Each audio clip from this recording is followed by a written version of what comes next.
Hello, YouTube viewers and fans of Destiny.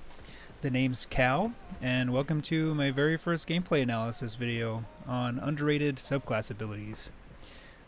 My aim here is to hopefully provide some useful information when it comes to playing more effectively in the PvP arena.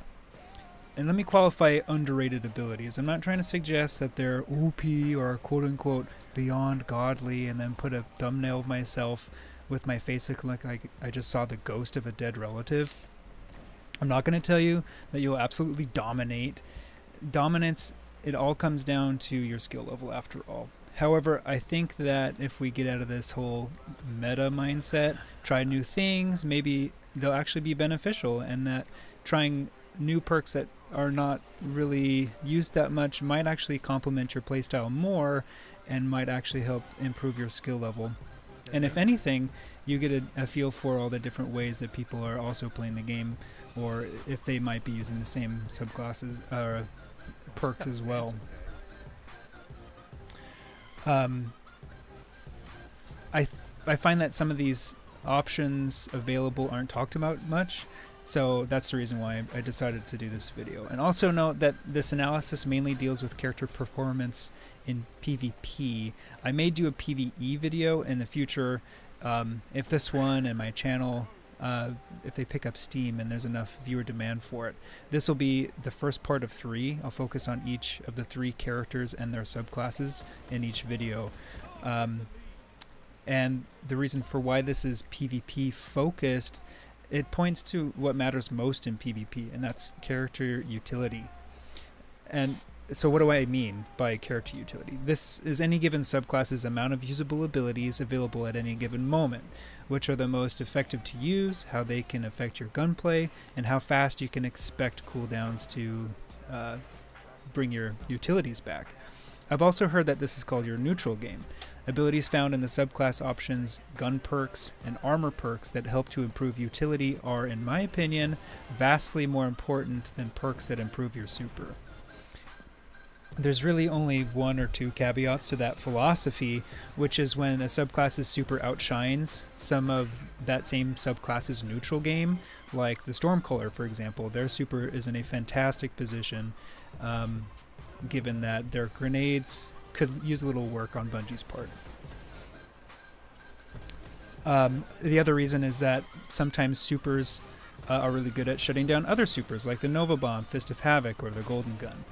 That being said, if a player were to practice and improve their effectiveness in their neutral game, they'll get their super meter charged quickly enough, and with utility alone. Because of this, over the course of Destiny's lifespan, I've gravitated away from putting so much emphasis on improving my character's intellect stats and more toward discipline and strength. The Night Stalker is a good example of this. Their dreaded Wombo combo is still effective, and their super is, unfortunately, still poop. I'd rather be able to get my Wombo back faster rather than twiddling my thumbs waiting for my tether to charge. But it's really up to the individual. I've seen people compromise by putting a very even focus, like a 5-3-3 or a 4-3-3 build on their character. The Voidwalker benefits from this because they have a great super, grenade, and melee abilities. I've seen players like True Vanguard do that, and he's very effective in his neutral game, so he can benefit from having them evened out like that. So just keep that in mind. An example of what I'm talking about, of utilities over super in exotic perks, for example. Let's say you're a gunslinger and you have 2 options. Which would you rather have over the other? Young Ahamkar Spine or the Acleophage Symbiote, or a Cliophage Symbiote, whatever you want to call it. I suggest picking the Spine for PvP, hands down. Despite the recent so-called nerf to the grenade, trip mines are still incredibly powerful.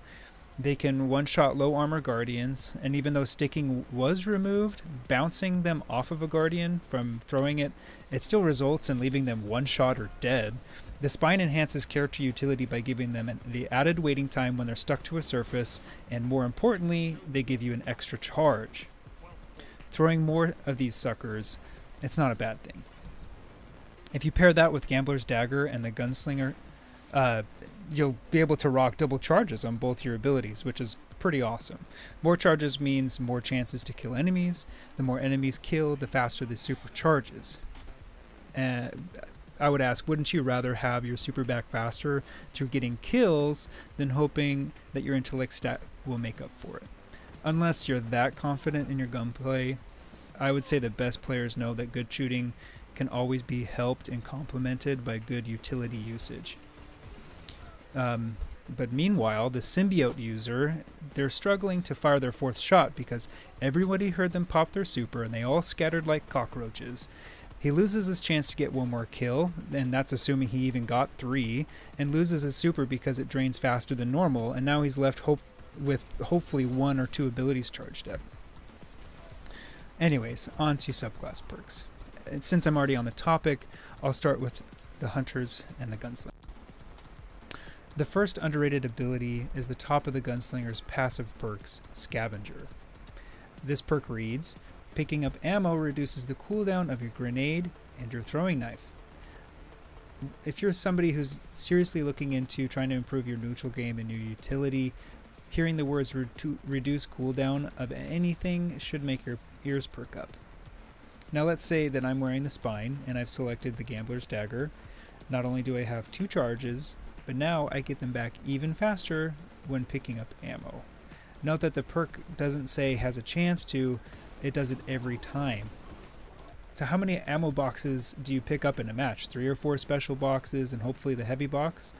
And don't also forget that enemies killed by you occasionally drop primary ammo. That's the only chance involved in this scenario. Wearing the perk and using it effectively requires you to focus a little bit more on when and where ammo is located and to pay attention to when guardians drop it. Notice also that I've mentioned all types of ammo. Yep, every type of ammo received will activate the perk. And by how much does it do so? It reduces it by about 10 to 15%, depending on your intellect and strength stats. Just know that the higher the stats, the more it cools down. Gunslingers with Tier 5 Discipline get a grenade back in 25 seconds normally. 15% reduction means you shave off about 4 seconds. This may not sound like much, but in fast-paced shooters, every second counts. It's also worth pointing out too that special crates sometimes release primary ammo as well, meaning that the perk gets activated twice at once, shaving 7 to 8 seconds instead. Pretty awesome. This all probably begs the question, why use this over Keyhole or Gunslinger's Trance? That's a good question because Gunslinger's Trance sounds like it could really help with gunplay, and that means better neutral game, right? And I would definitely agree. It's really up to you. Remember, I'm simply talking about underused perks. I'm not saying it's better. That said, I would also point out to you that you have your favorite guns, you use them a lot, you probably pass them between all the subclasses, you probably have all 9, right? Which means you're probably very accustomed to their inherent stability and feel already. If so, then you shouldn't necessarily need to have more stability than usual to improve your gunplay, but if you think it'll help you more, then go for it. As for Keyhole, it's a throwaway perk in PvP. I wouldn't recommend it.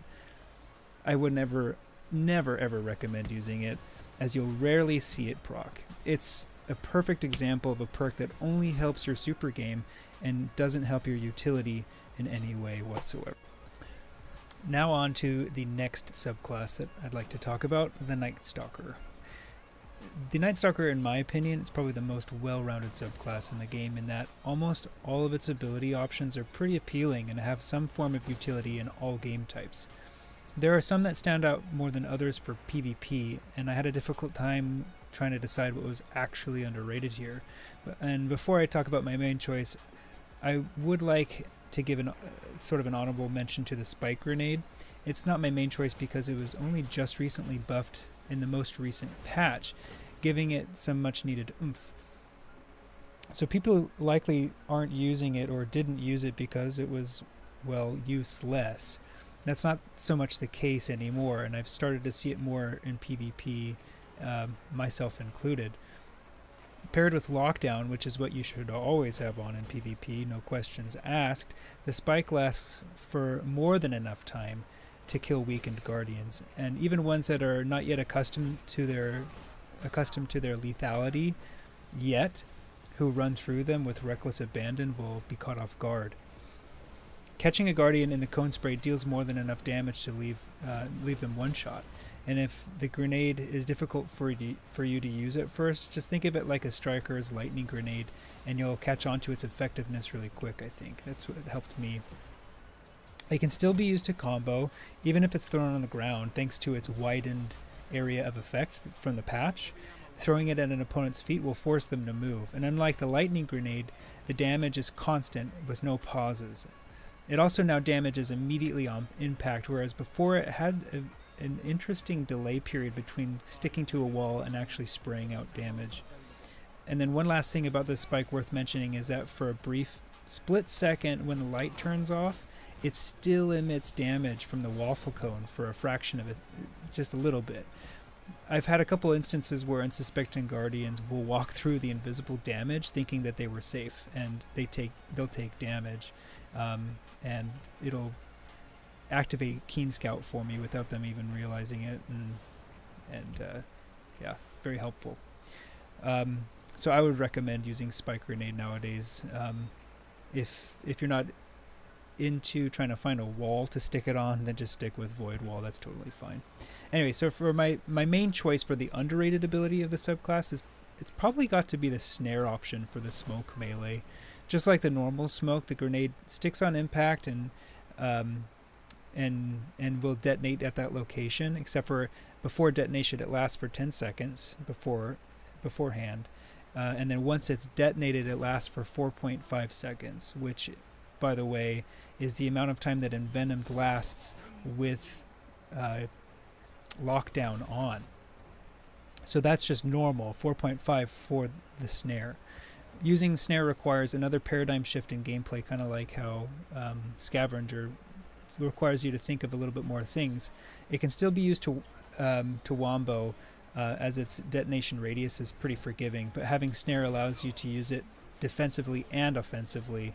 The description doesn't indicate it, but snare does do DOT damage, albeit not as much when what Envenomed would do. About 8 ticks of damage is what it does. This helps with giving you a better idea on where the enemy is located if you don't already have Keen Scout on, and it can still be effective for the combo.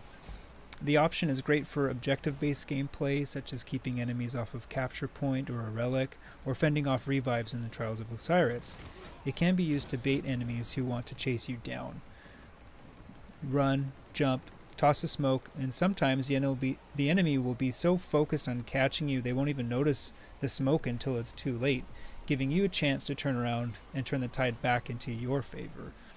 The smoke grenade is unique in that it doesn't have an indicator on your enemy's HUD when they're close to it, like all grenades do. It does give off little beeps and emits faint flashes of purple light, giving them at least a chance to avoid its location, so they're not too cheap. And so you should probably assume that in most scenarios, people are smart enough to know that a smoke is there and can see it or hear it if they're using headphones. So try to be conspicuous with where you place them and try to place them at the right time. You could also use this knowledge to your advantage too. Use it to zone off one route while flanking an alternate way. If they know that it's there, they'll be forced to fight. If they don't, they'll run into it, and it's even better situation for you.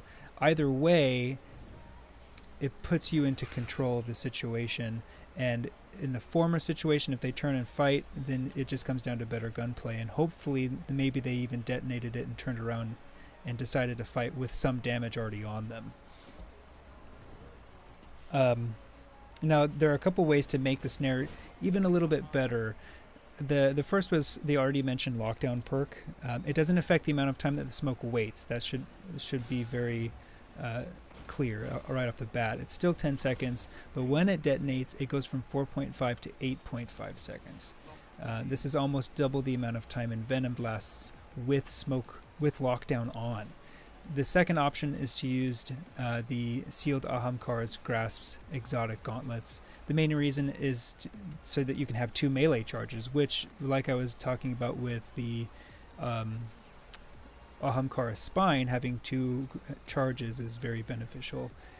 It's never almost never a bad thing. However, choosing the Grasp means you give up other stellar exotics like the Graviton Forfeit. So if you'd rather go with the Forfeit, then you could have Snare, Keen Scout, and Shade Step, but you'll just need to use Snare a little bit more sparing.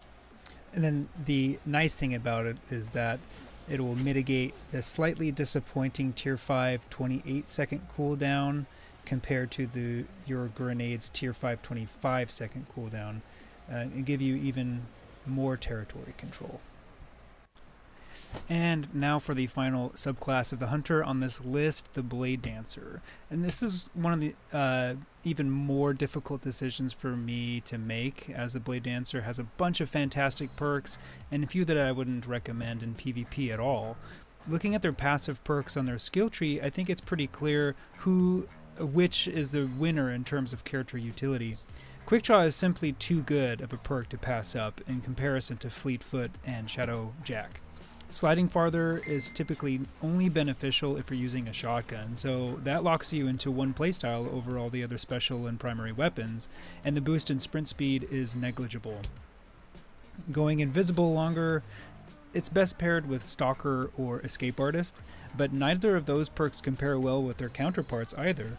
Hungering Blade benefits both super and melee kills, while Encore only benefits your super game. Hint, hint, nudge, nudge, don't use it. Going invisible in PvP can be effective if used properly, but in all honesty, it's kind of a dick move. People will also catch on to your tactics pretty quickly when they notice that you're going invis, and they'll be on the lookout. They make you the prime target, and they'll spawn camp waiting for you to crouch and go invis. Escape Artist will only benefit you in PvP, as you're still pretty easy to find in PvP after it procs. Even if they have trouble seeing you, a Warlock's homing / hit scan melee, it'll find you really fast, and it'll quickly be a useless perk. All of this is to say that with the Blade Dancer, it's not difficult to see which are the better choices in terms of overall neutral game effectiveness.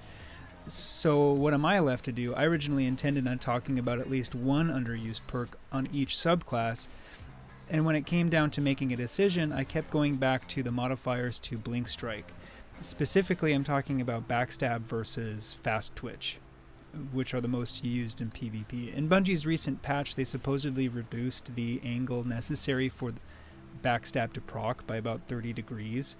It still happens occasionally, but I've noticed far less so-called front stabbing as a result, and this means that it's less of a crutch to lean on for certain players. Even when front stabbing was a thing, I personally preferred to go with Fast Twitch, and I'll tell you my reason why. Imagine a clipboard that says character utility checklist at the top, and underneath there's one box for checking, and it reads, does it reduce cooldown? That's the whole point of Fast Twitch. I wouldn't say that Fast Twitch is an underused perk per se, so I think I'll just turn this into an opportunity to present an argument on why I think Fast Twitch is the overall better choice over Backstab nowadays. So how fast exactly does it cause your melee to return? Again, that will depend on how much strength you've invested in your character. In Bungie's recent patch, they increased the time by a little bit that it comes back, but it doesn't seem like much, honestly. The cooldown time is still somewhere in the ballpark of about 5 seconds. Low strength will be somewhere around 6, high strength will be somewhere less than 5. So it doesn't make a difference, really. If you compare Fast Twitch with an armor build that solely focuses on intellect and discipline, that's where the money's at. You essentially achieve tier 5 in all stats. And that, in my opinion, is far more essential to character utility than Backstab. Warlocks, they still reign supreme in the melee range department, and Blink Strike allows hunters to compete with that. The only downside is that it doesn't matter if a Warlock has a charge or not, they'll map you with their melee regardless. Hunters lose that valuable range when Blink Strike has to cool down for 25 seconds to a minute, and when most people are running low strength builds nowadays, that means they go without range for a very long time if they've selected Backstab. But if you'd rather stick to your guns, see what I did there, and stay away from meleeing as until meleeing is absolutely necessary, then I wouldn't say choosing backstab for a last-ditch scenario isn't necessarily a wrong choice, but I would argue that hoping for a chance that front stabbing will save you at that point probably won't end well for you, unless you can get behind them. You just need to be quick on your toes. I just think that players get overall more utility from fast twitch. And that does it for this video. If you liked it and you found it useful, please drop a like and subscribe, as that will indicate to me if there's demand enough for more content, and I'll work on making the other parts of this underrated ability series. I think I'll take a look at the Titans next and save Warlocks for last. Again, this is my first analysis video on Destiny, and if there were mistakes on my part, I will gladly take the criticism and correct as necessary. Or if you think that other character abilities are better, then I definitely invite you to leave your opinions in the comment section. I enjoy discussion like that because perhaps me or someone else will learn something new that we didn't realize before. Anyway, thanks for watching, and I hope to see you next time. Always an interesting conversation, Guardian.